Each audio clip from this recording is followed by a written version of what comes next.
₹15 का बड़ा पाव है, इसमें दुकानदार कितना कमाता है? ₹2, ₹5 या ₹10? आज मैं आपको बड़ा पाव बिजनेस की फुल इनकम रियलिटी बताने वाला हूँ, बिना हवा और बिना फेक नंबर्स के। वीडियो के एंड तक आपको एग्जैक्ट कैलकुलेशन पता चल जाएंगे। एक नॉर्मल स्टॉल महीने कितने कमा सकता है और कैसे कुछ लोग 500 से 2000 तक अपना सफर पहुंचा देते हैं। इंडिया का सबसे सिंपल और एवरग्रीन स्ट्रीट फूड है बड़ा पाव। मुंबई से लेकर कानपुर तक हर जगह बिकता है। चलिए पूरा ब्रेकडाउन देखते हैं, इन्वेस्टमेंट से लेकर प्रॉफिट तक का। सबसे पहले बात करते हैं इन्वेस्टमेंट की। एक नॉर्मल बिजी एरिया में स्टॉल लगाने में कितना खर्चा आता है? सबसे पहले स्टॉल और ठेला लगाने का आपको खर्चा आएगा 8 से 15 हजार रुपए। गैस स्टोव प्लस सिलेंडर का खर्चा आएगा 3 से 5 हजार रुपए। कढ़ाई प्लस यूटेंसिल्स का खर्चा 2000 रुपए। ऑयल स्टोरेज और कंटेनर का खर्चा 1000 रुपए और इनिशियल रॉ मटेरियल लगभग 2 से 3 हजार रुपए का। तो टोटल इन्वेस्टमेंट आपकी 15 से लेकर 25 हजार रुपए। ज्यादा फैंसी करोगे तो आपका खर्चा 40 हजार रुपए तक भी जा सकता है, लेकिन स्टार्टिंग के लिए इतना सफिशियंट है। अब सबसे इम्पोर्टेंट, एक बड़ा पाव बनाने में कितना खर्चा आता है? तो पाव आपको पड़ेगा लगभग 2.5 से 3 रुपए का। आलू प्लस मसाला 2 रुपए, बेसन 1.5 रुपए,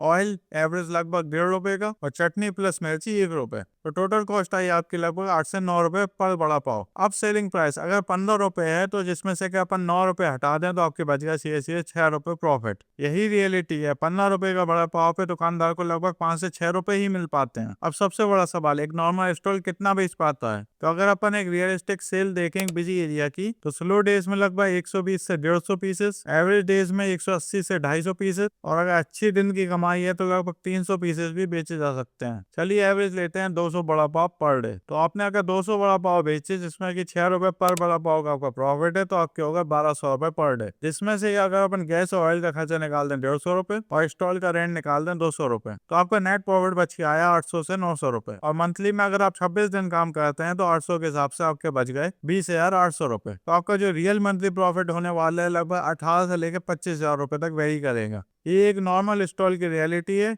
ना कोई 1 लाख ना 50 हजार। ग्राउंड रियलिटी 20 से लेकर 25 हजार के बीच ही है। अब बात करते हैं वो सीक्रेट जो ज्यादातर लोग नहीं बताते हैं। प्रॉफिट बड़ा पाव से नहीं होता है, प्रॉफिट होता है वॉल्यूम से। सिंगल पीस में आपको 5 से 6 रुपए ही बच पाएंगे, लेकिन अगर आप क्वांटिटी सेल करेंगे जब आपका प्रॉफिट होगा। चटनी इस चीज में गेम चेंजर होती है। लोग टेस्ट के लिए वापस आते हैं, सीक्रेट चटनी ही कस्टमर को रिपीट करवाती है। और तीसरी चीज, लोकेशन भी सबसे बड़ा फैक्टर होता है। स्कूल कॉलेज के पास हाई सेल्स, ऑफिस एरिया के पास फिक्स्ड कस्टमर्स और मार्केट एरिया पे रैंडम क्राउड।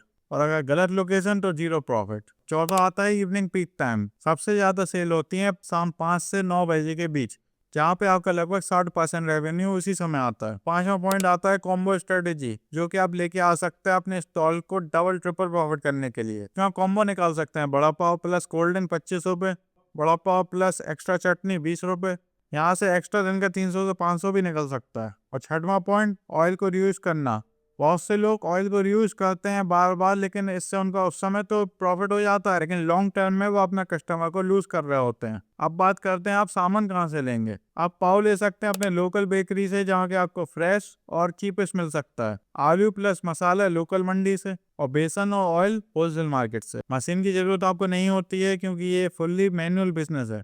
अब सच सुनो, ये बिजनेस इजी नहीं है। रेनी सीजन में सेल गिरती है, कंपटीशन हाई होता है, डेली खड़े रहने पड़ता है लगभग 8 से 10 घंटे। ये पैसिव इनकम नहीं, ये पूरा एक्टिव इनकम है। तो फाइनल रियलिटी ये है, बड़ा पाव स्टॉल एक लो इन्वेस्टमेंट बिजनेस है, लेकिन 20 से 25 हजार कमाने के लिए आपको कंसिस्टेंसी के साथ काम करना होगा। अगर आपको ऐसे ही रियल बिजनेस इनकम वीडियोस चाहिए जहाँ पे मैं बिना कोई झूठ के आपको रियल इनकम बताऊं, तो चैनल को जरूर सब्सक्राइब करें, क्योंकि यहाँ सिर्फ रियलिटी मिलते हैं, झूठे सपने नहीं। तो ओके बाय।